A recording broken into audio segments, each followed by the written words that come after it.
since the days of Moses till today, Egypt has not risen. Unfortunately, the firstborn of Egypt died. And the firstborn represents power and strength. The whole of the Egyptian military force pursuing the Israelites into the Red Sea, they were buried there. The economy of Egypt was devastated because the Israelites went and made demands on the Egyptians and collected silver and gold, and so the economy was down, the military was down, the political strength was down, and the Nile Valley cradle of civilization went down. And since then, Egypt lost its voice among the committee of worldwide nations. Civilization started in Egypt, before America, before Europe. But when they touched the Lord's anointed, they were decivilized. Listen to me here tonight. If there is any man and any woman, no matter how popular they are right now, no matter how powerful they are right now, no matter how educated or connected they are right now, if they are looking for your trouble, I tell you tonight they shall crash.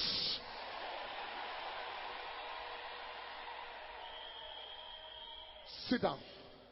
Do you understand that the magicians could not locate Moses? That is how you are going to travel home. So for some of you who will travel home this Christmas, that is how you are going to be in the city of Abuja in this season. That is how you are going to relate with men and women that you know, and all the manipulators and remote controllers and their remote controlling equipments and gadgets. They will be trying to look for you and to trace your destiny and to ruin your life, and they will never be able to locate you. If you believe that, shout fire, ya, ya, ya, ya. They will carry a bucket of water. They will call your name inside, and themselves will appear in the mirror. If you are there, shout yes.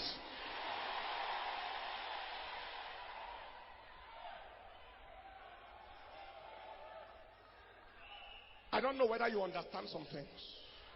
Do you understand some things? The person that gave the command that they should kill all the Hebrew children, who is he? Pharaoh. The person bringing up a Hebrew child, who is he?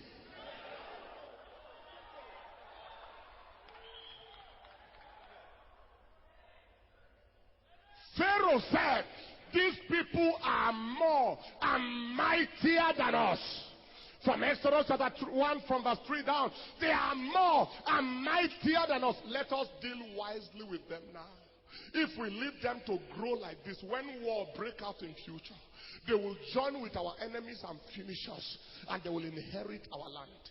So kill all their male children, so they don't have a voice. Women don't go to war as such, so they won't be able to fight us. And they were killing male children. And a male Hebrew child was being brought up in the house, eating the food on the dining table of the one that says they should kill the children, and nobody said nothing. For your information, Moses was being trained to become a pharaoh. He was being trained to inherit the throne. And they were feeding and he was eating.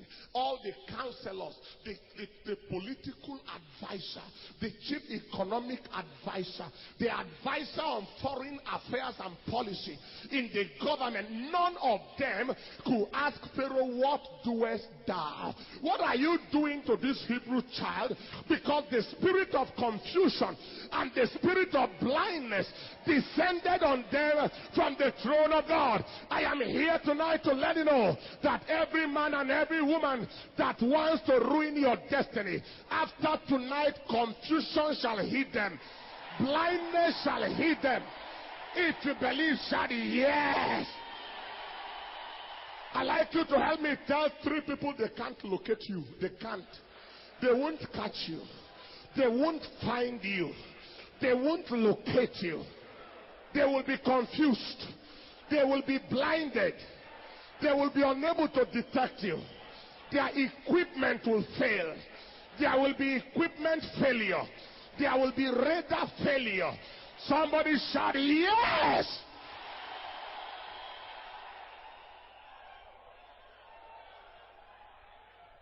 Sit down. I read somewhere in the Bible that the Egyptian, the Israelite, is an abomination for the Egyptian.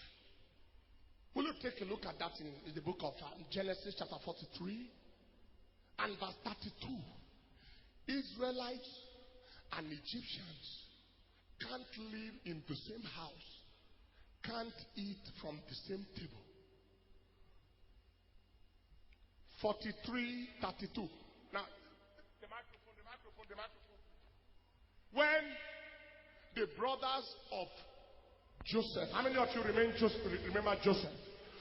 When the brothers of Joseph look at me, just look at me. When they went into Egypt and it was time for food to be eaten, they sat in one place, Joseph sat in another place, and the Egyptians sat in another place.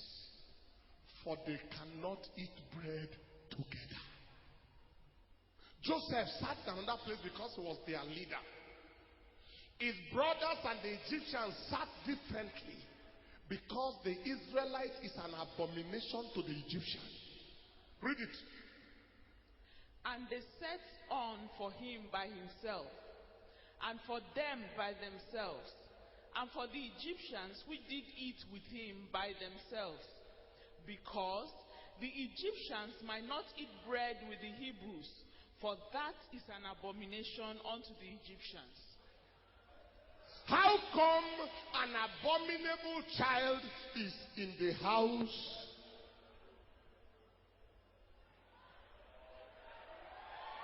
I don't know if you understand what I am talking about at all. How come an abomination is in the house of the king of distinction and nobody said nothing? Somebody hearing me here, listen. Your greatest enemy will make the best contribution to your destiny. I am going to repeat it again. Your greatest enemy shall make the most massive investment into your life and destiny. If you believe that, shout aloud, amen. When God is ready to change your life, to move you to your future, when He's ready to change your destiny, precedence is set aside. Precept is set aside. There are some of us here today, in time to come, white people will serve us. Oyibo people, in time to come, we will employ them, we will assign them, we will engage them, because we have the economic power to do so. Anybody who believes that with me, lift your voice, shout, I believe, I believe, I believe.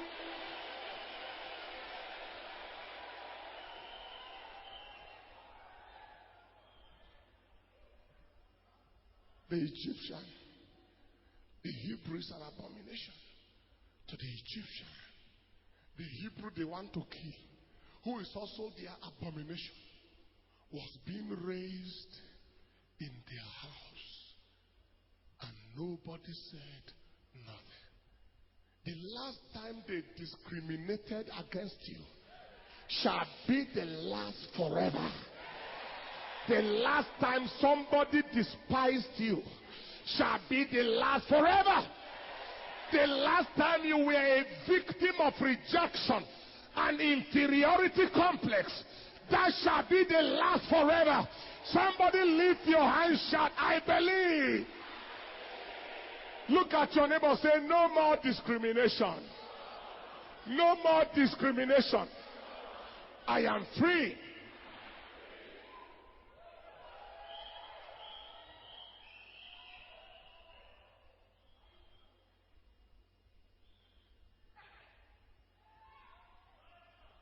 don't know about you, but the matter is very wonderful. Isn't it wonderful? Isn't it powerful? I am telling you, it's about to happen to you. Let us take a little lesson. Let's take a little lesson. Let's take some one or two solid lessons out of the matter.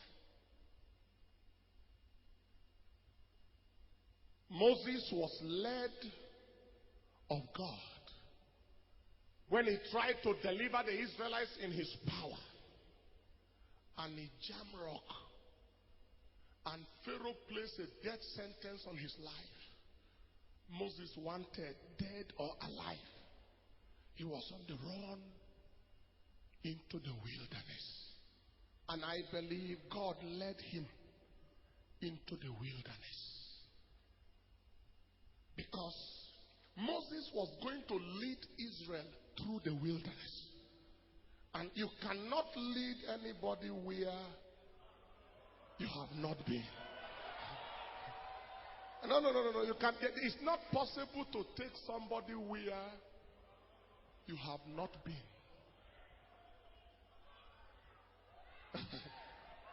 And some of you seated here looking at me, you have passed through all manner of pains, all manner of wilderness experience, all manner of challenges and controversies in life, and you are asking, why am I passing through all this? I am here to let you know, God is about to use you to take people through what you have been through. I don't know who God is speaking to here. But you have had a marital problem, you have had a financial problem, you have had an economic problem, you have had an integrity problem. God is going to use you to take you through so you can take others through. It is the pain you feel that you can heal. What you can identify with, you cannot rectify. I am sure God is speaking to somebody here today. I grew up as a very sickly child. It was a wilderness. All manner of undiagnosable abdominal ailments. And I realize now that it is because of so many who need to be pulled out of pain. So I think that God led Moses into the wilderness. But again, that is not my focus right now. Sit down. He led him into the wilderness. When Elijah made a declaration in Israel, and he said, he stood before Ahab, and he said, as God liveth, before whom I stand, there shall be no rain nor dew in this land except by my word. And he disappeared. Ahab was looking for him. Jezebel was looking for him. But he disappeared. Somebody say he disappeared. That is how you are about to disappear. And those looking for you will never be able to locate where you have been. Lift your hands, shout yes. And God told him, turn to Brook Cherith, which is beside Jordan. Stay there, I will sustain you. The bird will give you food in the morning and give you food in the evening. And you will drink water from the brook. When the brook dried, God said, go to the widow of Zarephath. I have commanded her to sustain you. Is somebody following me at all? I'm taking you somewhere. When Herod wanted to kill Jesus, an angel appeared in the night to Joseph. He said, carry the little child and the mother into Egypt, for Herod is seeking to kill the child. You know what all these things mean for you? As long as you follow the leading of God, you can never be a victim of evil. Moses was led into the wilderness. Elijah was led into Brook Cherith and to the house of the widow. The baby Jesus was led into Egypt.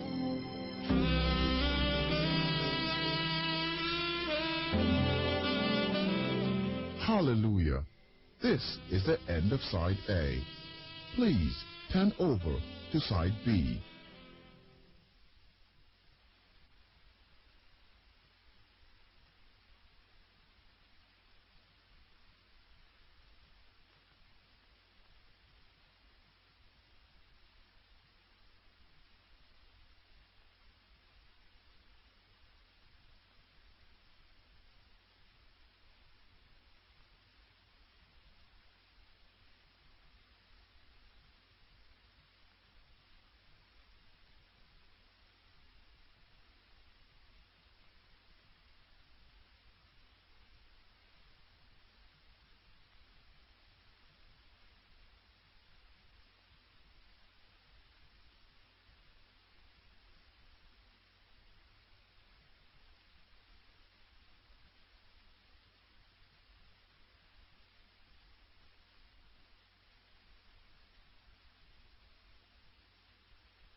Before you arrived, armed robbers have disappeared.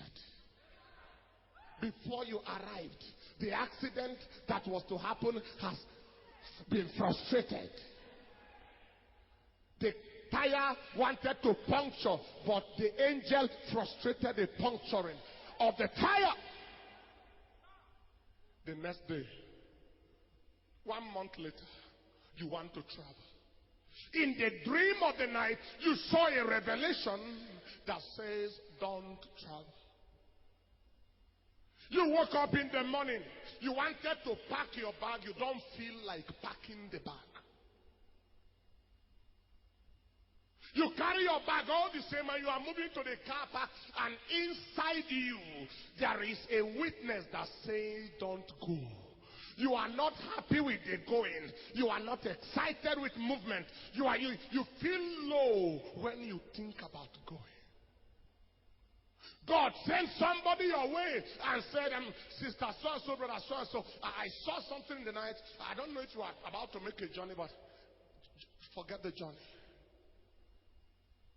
And when you arrive at the car park, the first car you entered, the 2 tires punctured. The driver said, I'm not traveling again. The second car you entered, road safety arrested them. And they said he hasn't paper. You move to the 3rd car. Everything is speaking to you. Don't travel. But you said, the Lord is my shepherd, I shall not want. He maketh me to lie down in green pasture. Here, though I walk through the valley of the shadow of death, I shall fear no evil. Your rod and your staff, they comfort me. He that dwelleth in the secret place of the Most High, you are on your own.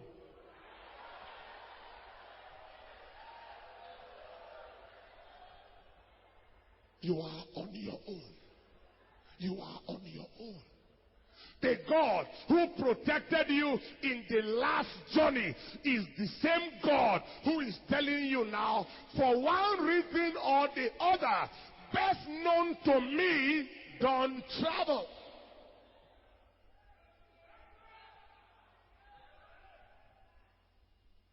Perhaps there is somebody in the vehicle you are about to follow that the devil wanted to kill by all means.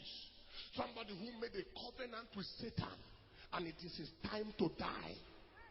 And he's about to die with many people. And God said, don't go. Even if you didn't get killed, he said, you might have some dangerous inconveniences and disorders that you might not like the rest of your life. So just relax. You will go tomorrow.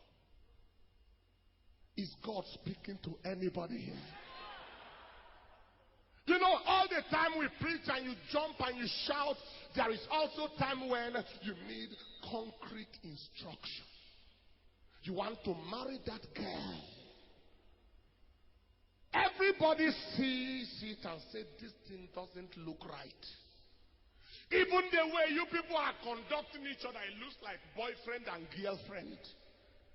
We cannot see God in this matter. Father is against it, mother is against it, father on this side is against it, mother is against it, pastor is against it, pastor's wife is against it, deacon is against it, deaconess is against it, everybody is against it. You yourself, you are against it. But pride will not allow you.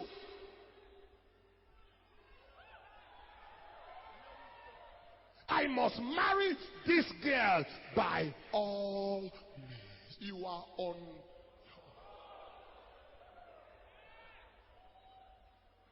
And in case the girl is the daughter of Satan, or in case the man is the child of Satan, if you marry a person's daughter, your father-in-law will visit your house.